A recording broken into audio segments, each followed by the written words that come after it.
Ce soir, nous allons étudier le chapitre 11 de la Genèse et on va considérer ce chapitre 11 comme une introduction au chapitre 12, c'est-à-dire une introduction à l'histoire d'Abraham, à l'appel d'Abraham et en particulier à l'alliance d'Abraham. Donc c'est vraiment dans cette perspective de préparer l'alliance avec Abraham que je vais vous donner cet enseignement ce soir sur ce fameux chapitre 11 de Genèse qui nous parle de la tour de Babel. Et pour comprendre le texte qu'on va lire ensemble, je vais vous proposer plusieurs clés de lecture, plusieurs clés de compréhension. Et je lis chapitre 11 à partir du premier verset. Or, toute la terre parlait un même langage avec les mêmes mots. Partis de l'Orient, ils trouvèrent une vallée au pays de Shinéar, et ils y habitèrent. Ils se dirent l'un à l'autre, allons, faisons des briques et cuisons-les au feu. La brique leur servit de pierre et le bitume leur servit de mortier. Ils dirent encore, allons, bâtissons-nous une ville et une tour dont le sommet touche au ciel, et faisons-nous un nom afin que nous ne soyons pas disséminés à la surface de toute la terre. L'Éternel descendit pour voir la ville et la tour que bâtissaient les fils des hommes. L'Éternel dit, voilà un seul peuple, ils parlent tous un même langage, et voilà ce qu'ils ont entrepris de faire. Maintenant, il n'y aura plus d'obstacle à ce qu'ils auront décidé de faire. Allons, descendons, et là confondons leur langage, afin qu'ils n'entendent plus le langage les uns des autres. L'Éternel les dissémina loin de là, sur toute la surface de la terre, et ils cessèrent de bâtir la ville. C'est pourquoi on l'appela du nom de Babel, car c'est là que l'Éternel confondit le langage de toute la terre, et c'est là que l'Éternel les dissémina sur toute la surface de la terre. Voici la postérité de Shem. Shem, âgé de 100 ans, engendra Arpachshad, 2 ans après le déluge. Shem vécut après la naissance d'Arpachshad 500 ans, et il engendra des fils et des filles. Arpachshad était âgé de 35 ans quand il engendra Shéla. Arpachshad vécut après la naissance de Shéla 403 ans, et il engendra des fils et des filles. Shéla était âgé de 30 ans quand il engendra Héber. Shéla vécut après la naissance de Héber 403 ans, et il engendra des fils et des filles.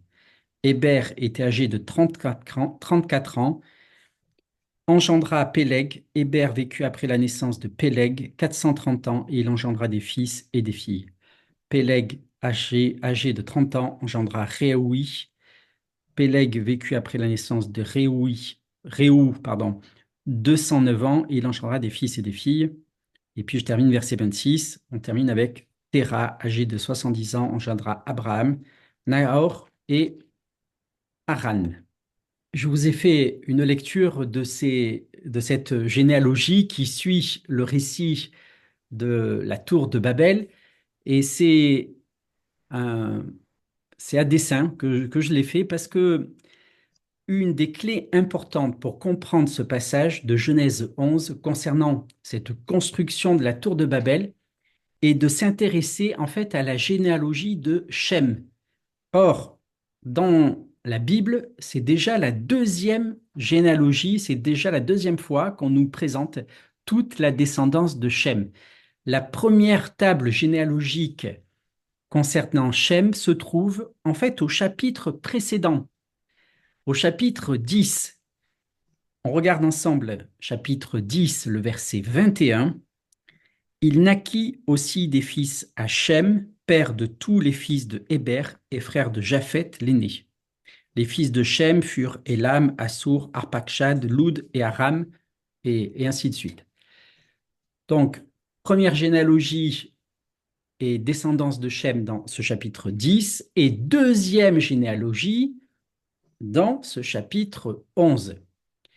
Et ces deux généalogies, vous le pensez bien, se différencient sur un point particulier qui concerne les fils de Héber.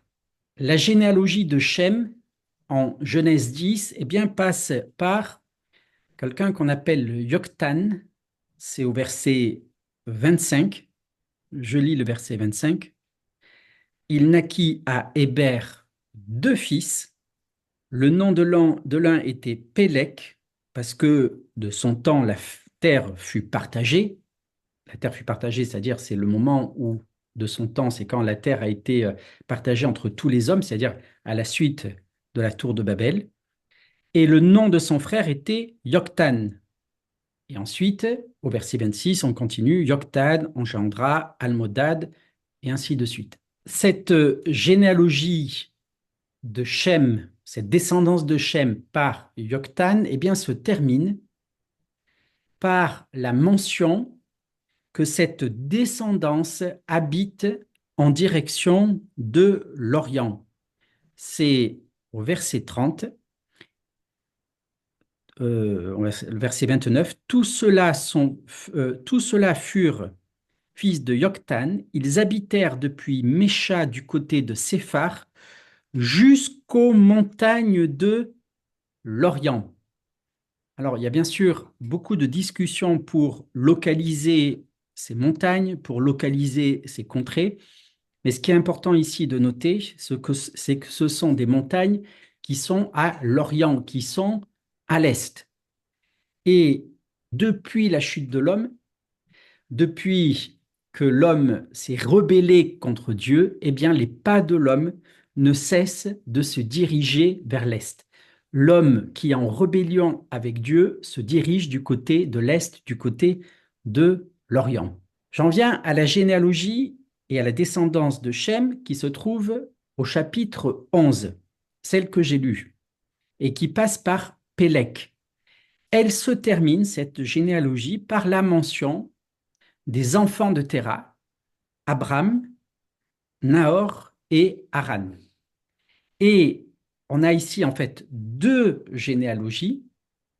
Une généalogie qui est marquée en fait par la rébellion avec Dieu, donc une généalogie, la première généalogie, la première descendance qui arrive finalement dans ces plaines de Shinéar, dans ce pays où on va construire la tour de Babel.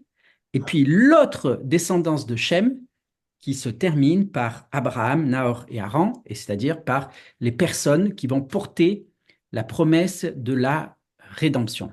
J'aimerais juste approfondir un petit peu avec vous cette idée d'aller vers l'Est.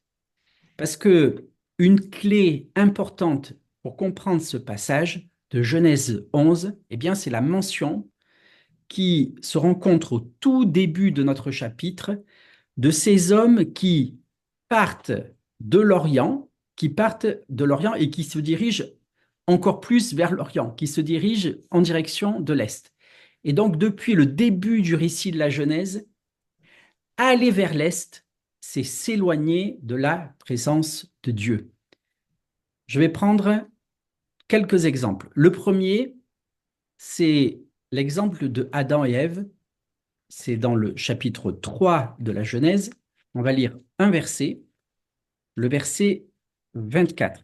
C'est Dieu qui va chasser l'homme du jardin d'Éden. Après avoir chassé l'homme, il mit à demeure à l'est du jardin d'Éden les chérubins et la flamme de l'épée qui tournoie pour garder le chemin de l'arbre de vie. Donc, on va dire la porte de sortie de ce jardin d'Éden se situe à l'est, et c'est cette porte que Adam et Ève ne peuvent plus franchir. Ils ne peuvent plus faire ce mouvement d'aller d'est vers ouest et de retourner dans le jardin d'Éden, parce qu'il y a cette épée flamboyante qui les empêche de passer.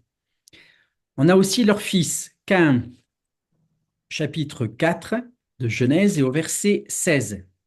C'est après que Caïn ait été jugé par Dieu pour le meurtre de son frère Abel. Et je lis ce verset 16. Puis Caïn s'éloigna de la face de l'Éternel. Il habita dans la terre de Nod à l'orient d'Éden, c'est-à-dire vers l'est. Et ce fait de se déplacer vers l'Est quand on désobéit à Dieu, quand on cherche à diriger soi-même sa vie, eh bien, on le retrouve plus tard dans le récit de la Genèse avec Lot, le neveu d'Abraham, qui, lorsqu'il quitte Abraham, va se diriger vers l'Est en direction de Sodome. Donc, ces hommes qui cherchent à s'émanciper de Dieu en allant vers l'Est vont vers l'Est, vont vers l'Orient. Pourquoi? Eh bien, ils vont vers l'Orient pour trouver la bénédiction. Ils veulent la prospérité. Ils veulent en fait un accomplissement pour leur destinée, un accomplissement pour leur vie, un accomplissement pour leur société sans la dépendance d'avec Dieu. Ils veulent accomplir leur destin sans Dieu. Donc, quitter le jardin, marcher vers l'Est, c'est marcher vers l'Est, c'est s'éloigner de Dieu. Et donc, marcher vers l'Ouest, c'est faire un retour à Dieu. Et ce mouvement, donc de Est en Ouest, le mouvement inverse des hommes rebelles, c'est le chemin que va parcourir Abraham, qui devra donc quitter la région de Babylone, parcourir tout ce croissant fertile et aller donc depuis l'Est vers l'Ouest, aller vers la terre promise. Cette terre promise est géographiquement située comme un nouvel Éden. Lorsque Abraham va marcher vers la terre promise, lorsqu'il va marcher d'est en ouest, il va faire le chemin que ne pouvaient pas faire Adam et Ève, aller en direction de l'ouest. Et ce mouvement, donc d'est-ouest, ça sera le mouvement qui sera imprimé aussi au sein du tabernacle qui va être construit. Le tabernacle qui va abriter la présence de Dieu, il a une entrée à l'est et le souverain sacrificateur qui devra parcourir le tabernacle le parcourra d'est en ouest. Donc, dans ce mouvement d'est en ouest, le souverain sacrificateur va s'approcher de la présence de Dieu.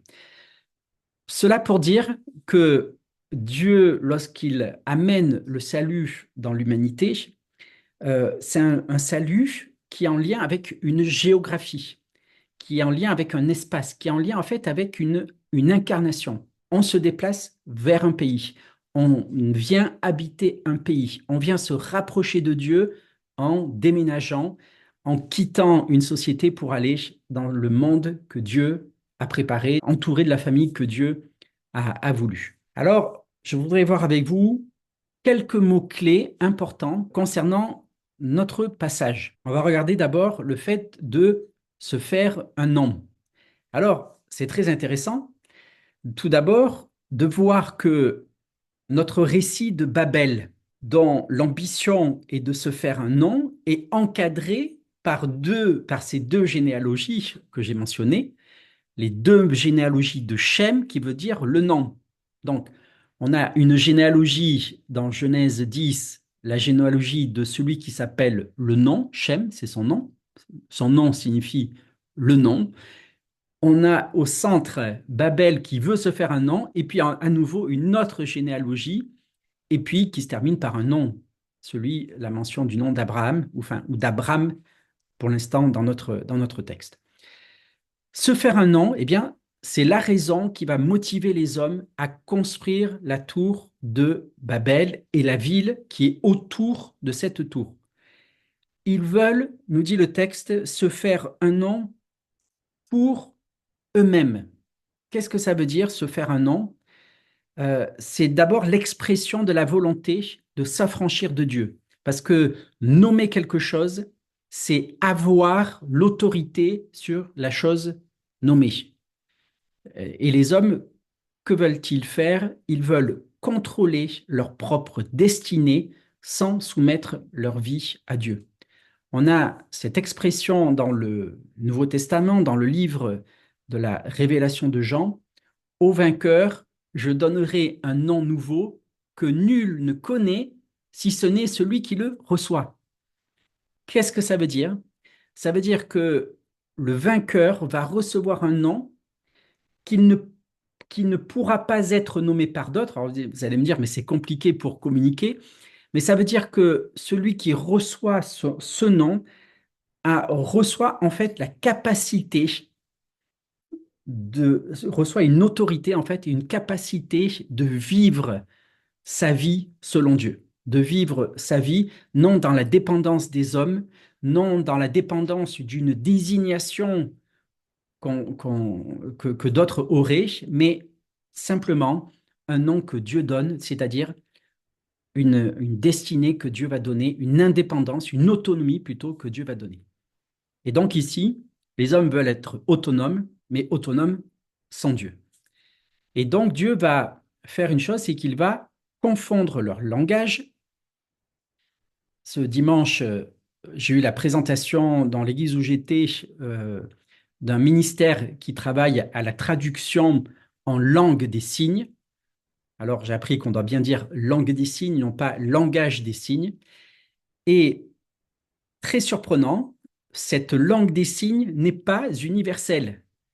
Il y a 400 langues des signes différentes dans le monde. Donc, même les langues des signes sont elles aussi dispersées. On aurait pu penser qu'il y ait un- une unification de cette langue des signes, c'en est rien. Alors, bien sûr, ceux qui signent, c'est-à-dire ceux qui parlent en langage des signes, même si c'est deux langues différentes, peuvent se comprendre. Mais voilà, cette dispersion des langages, cette dissémination des langues qui s'est effectuée à Babel, eh bien, on en a encore les effets dans cette langue des signes. C'est très, très surprenant. Et donc l'Éternel va descendre, il va confondre les langues. Et ce qui est intéressant, c'est l'expression de son jugement contre Babel au verset 9. C'est pourquoi on l'appela du nom de Babel, car c'est là que l'Éternel confondit le langage de toute la terre. En fait, le jugement de Dieu contre ceux qui veulent se faire un nom, c'est que Dieu va prendre ce nom de Babel. Les anciens Babyloniens appelaient Babel Babilou, qui veut dire la porte des dieux. Eh bien, Dieu va prendre leur nom, va prendre le nom de Babel et va dire, moi je donne la véritable interprétation de ce nom, ça veut dire confusion, parce que c'est là que j'ai confondu les langues. Et donc, le nom même de Babel, ce nom que les hommes voulaient pérenne, voulaient fort, voulaient puissant, ce nom est interprété par Dieu dans le sens d'un jugement. Donc Dieu va comme s'emparer du nom de Babel et va dire, voilà la véritable signification de Babel. Donc Dieu fait cela, il nomme les choses, soit il les nomme pour le jugement, soit il les nomme pour la rédemption. Et dans la suite du récit de la Genèse, eh bien, on va voir que Dieu va donner des noms, puisque Abraham va devenir Abraham, Sarai va devenir Sarah. Et on a très fréquemment des personnes qui sont renommées comme signe de l'appel de Dieu ou signe de la rédemption divine. Donc, nommer quelque chose, ça peut être nommer, interpréter le nom dans un sens de jugement ou le nommer dans un sens de rédemption. Là, c'est dans un sens de jugement et ça va être dans un sens de rédemption lorsque ça va concerner Abraham. Le deuxième mot-clé qui est important pour notre passage, eh bien, c'est cette idée de dispersion. En fait, c'est la deuxième raison de construire la ville et la tour. Au verset 4, ils dirent, allons, bâtissons-nous une ville et une tour dont le sommet touche au ciel, et faisons-nous un nom afin que nous ne soyons pas dispersés sur la face de toute la terre. Voilà leur ambition, ne pas être dispersés sur la face de toute la terre. Alors certains pensent que peut-être que la tour de Babel constituait une sorte de phare qui pouvait être vu au loin et qui permettent aux hommes eh bien, d'avoir un point de repère pour se rassembler. le Seigneur disperse les hommes et dans notre passage, eh bien, c'est répété deux fois au verset 8 et 9. L'Éternel les dissémina loin de là sur toute la surface de la terre, les dissémina, c'est-à-dire les dispersa, et ils cessèrent de bâtir la ville. C'est pourquoi on l'appela du nom de Babel, car c'est là que l'Éternel confondit le langage de toute la terre, et c'est là que l'Éternel les dissémina sur toute la surface de la terre. Ça nous est dit deux fois. Donc, là aussi, cette idée de dispersion est très forte, quelque chose qui doit s'accomplir dans sa totalité, et donc les hommes qui doivent se répandre sur toute la surface de la terre. Eh bien, lorsqu'on arrivera dans l'histoire d'Abraham, qu'est-ce qu'on verra? On verra un appel qui concerne toute la terre, un appel d'être une lumière ou une source de bénédiction pour toute la terre, et quelque chose qui va se prolonger jusque dans le mandat missionnaire des disciples juifs de Jésus, Matthieu 28, hein, allez, faites de toutes les nations des disciples, baptisez-les au nom du Père, du Fils et du Saint-Esprit, et enseignez-leur à garder tout ce que je vous ai enseigné.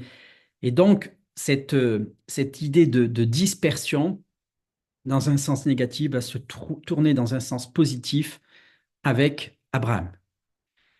Et enfin, une troisième expression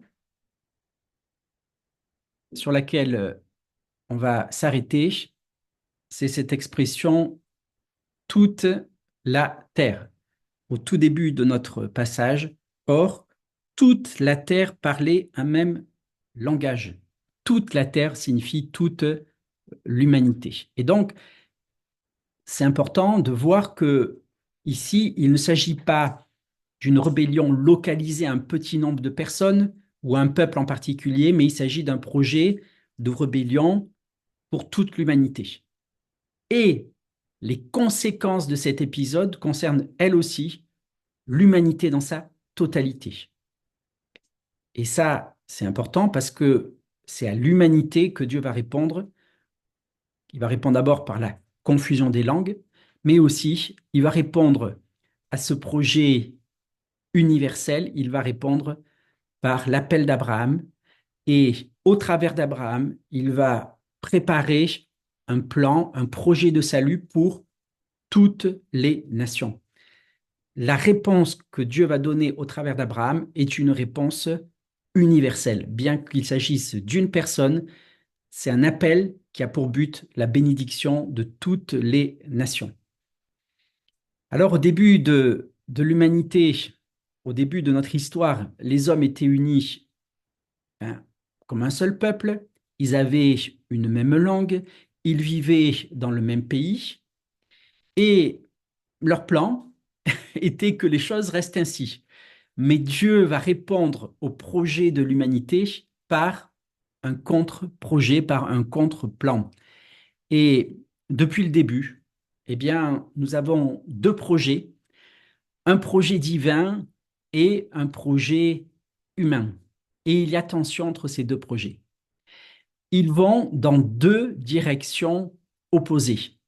Le plan de Dieu qui est de bénir l'humanité en lui donnant ce qui est bon, selon sa sagesse et son amour. Et puis de l'autre côté, eh bien, la volonté de l'homme de vouloir obtenir cette bénédiction, mais en suivant ses propres voies et sans faire confiance à Dieu. Et d'un côté Babel, de l'autre côté Abraham, eh bien, vont symboliser ces deux aspects, ces deux plans. Et ce que je vous propose, c'est de qu'on s'arrête là pour ce soir. On fera la suite de cette introduction à l'alliance avec Abraham la semaine prochaine. On va s'arrêter là, on va conclure ici. Simplement, donc, je conclus.